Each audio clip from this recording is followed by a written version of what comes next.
Hello friends, मेरा नाम है अतुल अग्रवाल और अभी तक हम पढ़ रहे थे इलेक्ट्रोस्टैटिक 12th स्टैंडर्ड की। हमने डाइपोल के कारण जो इलेक्ट्रिक फील्ड है वो अभी तक हमने निकाल ली थी किसी एक्सियल पॉइंट पे, मतलब डाइपोल को मिलाने वाली रेखा और उसके अलोंग ही कोई पॉइंट पी है, उस पर हमें इलेक्ट्रिक फील्ड निकालनी थी तो हमने निकाल ली थी।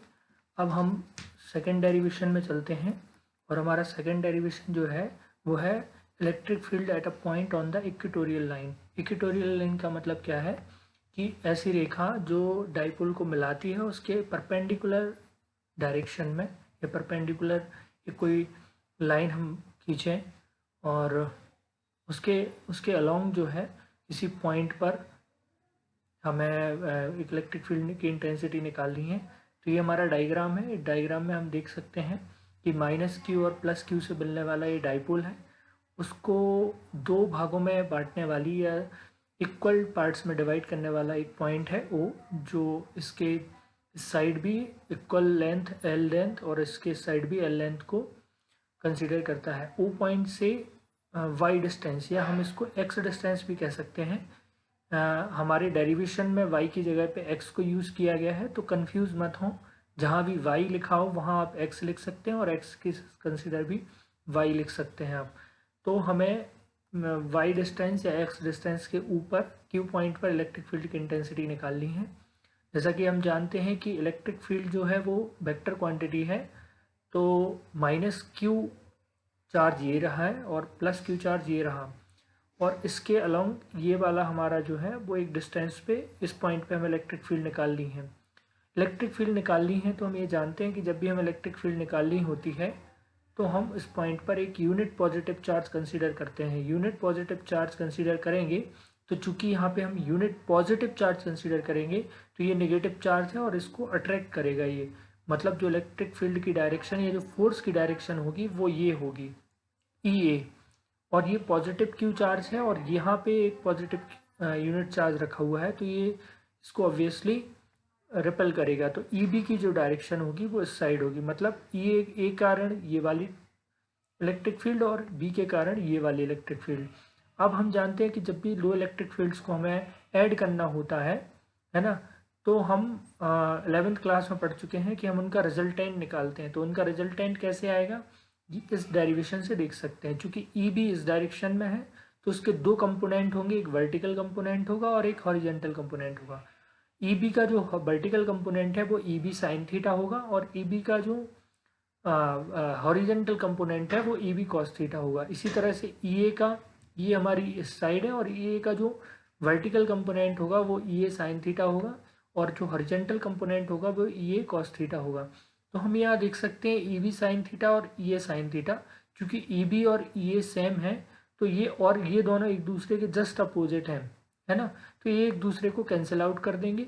और यहाँ पे हम EB कॉस थीटा और EA कॉस थीटा को देख सकते हैं कि एक ही डायरेक्शन में, इसलिए ऐड हो जाएंगे।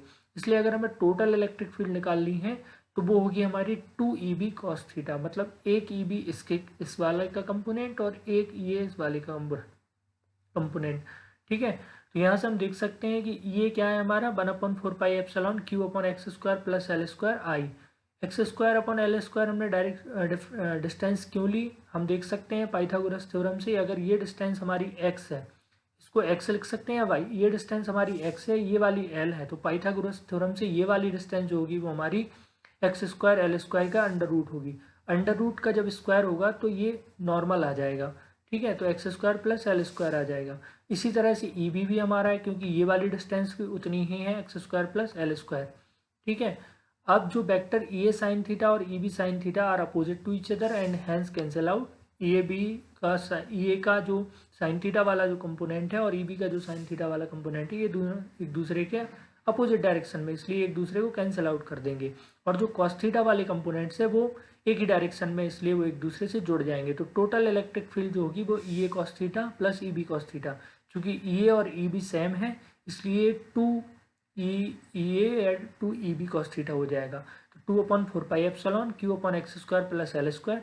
और ये जो कॉस थीटा की जगह पे लिखा है पाइथागोरस थ्योरम से हम ये भी देख सकते हैं कि कॉस थीटा बराबर हमारा क्या होता है, बेस अपॉन हाइपोटेनियस। तो बेस हमारा L है और हाइपोटेनियस हमारी ये है, तो इस हिसाब से हम कॉस थीटा की वैल्यू भी रख सकते हैं। तो ये 2QL हो गया। 2ql upon X square plus L square की पावर 3/2।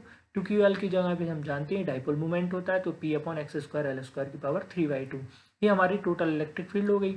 फिर उसकी डायरेक्शन का है, अगर हम इस डायरेक्शन को पॉजिटिव आई डायरेक्शन मान लें इस वाली को, तो ये वाली जो हमारी डायरेक्शन हो जाएगी वो नेगेटिव आई हो जाएगी। तो इस यहाँ पे डायरेक्शन की जगह पे माइनस आई लिख दिया गया है। अब यहाँ पे हम L is less than y या L is less than x, तो जब हम L जो है वो बहुत छोटा है x से, तो यहाँ से L जो है वो कैंसिल हो जाएगा और x की पावर 2 3/2 की जगह पे 2 से 2 कैंसिल हो गया और x की पावर 3 या y की पावर 3। तो ये हमारी रिजल्टेंट इलेक्ट्रिक फील्ड हम यहाँ से देख सकते हैं। लेकिन इसमें इस कंडीशन को ध्यान रखना है कि L is very less than y।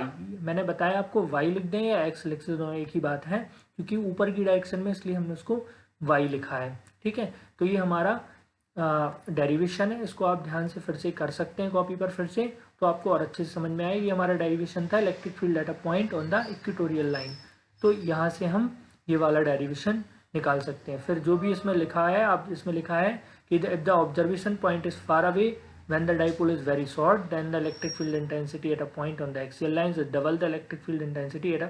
तो ये हमारा कंक्लूजन है कि जो भी हमने यहाँ पे निकाला है ये p अपॉन 4πε y की पावर 3, और जो हमारा एक्सियल कंडीशन में था वहाँ यहाँ पे 2p था। तो ये जो वाला है ये आधा है किसके कंपेरिजन में, जो हमारा हमने एक्सियल पॉइंट के लिए निकाला था। तो अगली वीडियो में हम कुछ और टॉपिक्स की तरफ बढ़ेंगे। इस वीडियो में इतना ही। थैंक यू, धन्यवाद।